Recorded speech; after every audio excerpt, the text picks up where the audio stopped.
On the evening of September the 16th, 2008, 49-year-old Michael Garland went for a jog at Northwest 152nd Street and 18th Avenue near Rainbow Park Elementary School.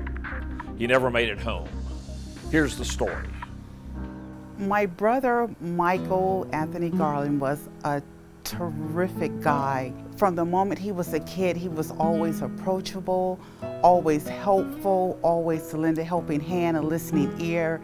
In the neighborhood, he was a kid everyone wanted to play with. And he just had that air about himself that made you want to know him even if you didn't know him.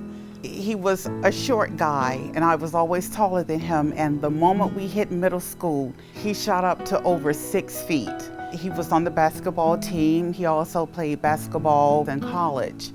Basketball fanatic, Michael Jordan look-alike. And he had the clothes, memorabilia, everything with MJ.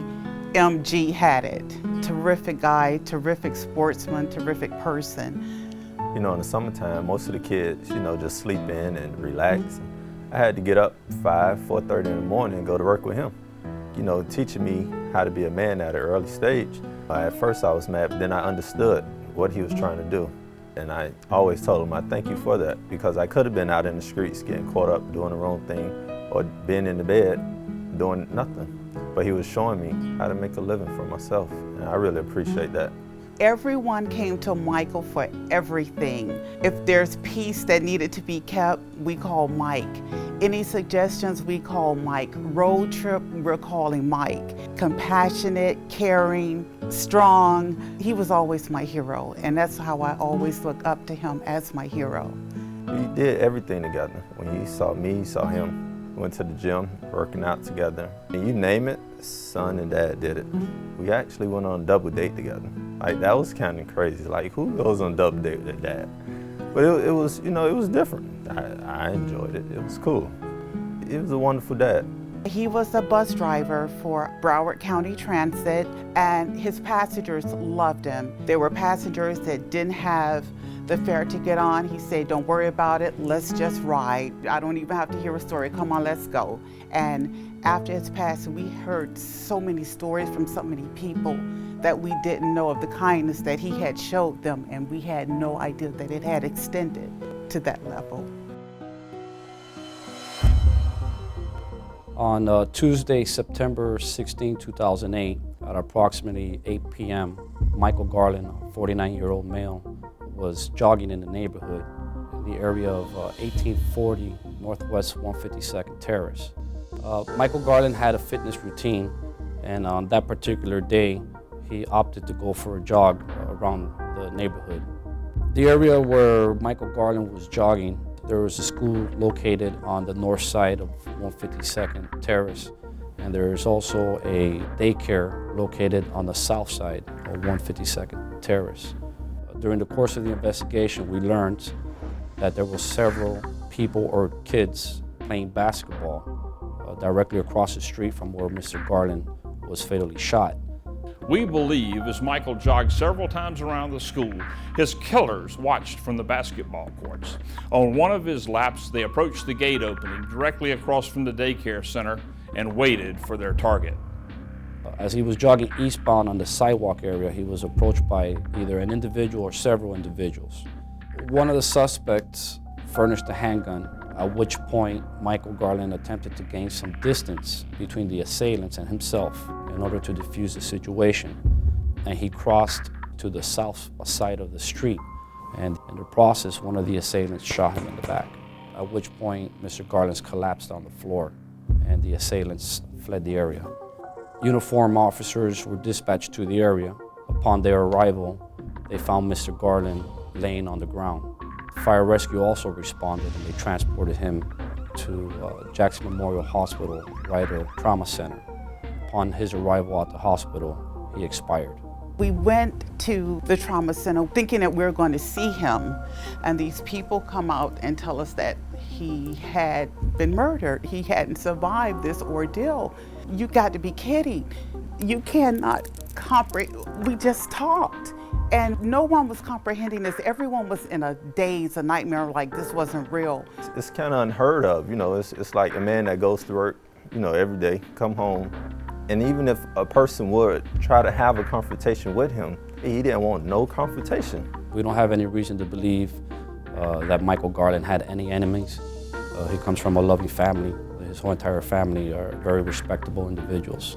There's so much more to life, and that's what I learned about him, to deal with petty stuff, stupid things. We never know when it's going to be our last day here on earth.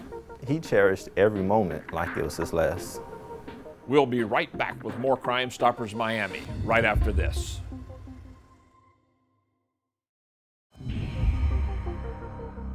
Welcome back to Crime Stoppers Miami, where we continue the case of the murder of Michael Garland.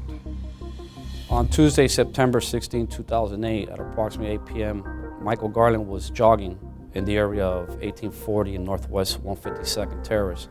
And he was approached by an individual or several individuals. And during the course of him trying to de-escalate the situation, he was fatally shot in the back.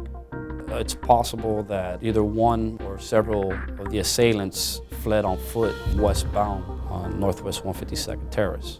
There were several kids or juveniles playing basketball in the basketball court located just north of where the incident had occurred. We're hoping that maybe the parents that live in the neighborhood and who have children who frequent the basketball court area, if they would be willing to take a moment of their time and talk to their children in reference to this incident, and maybe their children have been a little bit reserved to give that information because they haven't been asked. Of course they have the no snitch thing that's going on, but does it have to happen to your dad for you to say, okay, now, I want to talk about this? Too many families are hurting. It's too devastating. You're talking about a guy that did not deserve this. This night he decided he was not going to go to the gym. He would just walk around the schoolyard. Why would someone want to come and take his life? For what reason? You cannot even walk in your own community. And because of this, me personally, I'm still stuck on September 16, 2008. I tried to go forward, but I have no reasoning, no understanding. We hear that people in the community know, but people are afraid to say anything because of whatever consequences that they may incur. But if you have information, you can remain anonymous. Call Crime Stoppers, give them the information that you have, and help us grieve a little better with this case. It hurts like hell. He was such against violence. He never, ever would do anything confrontational to anyone. So why would you want to hurt him? What had he done to you? It doesn't make you a man. It doesn't make you big. You're destroying yourself, you're destroying families, you're hurting others.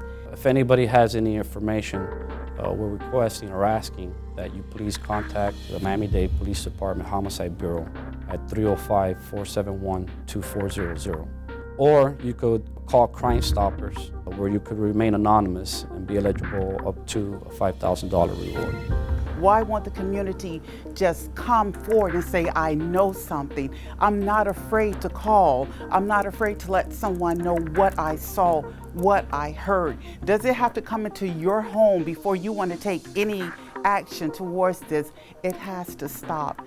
And the pain will never end. But if it could save someone else from this, I would never want anyone else to experience this.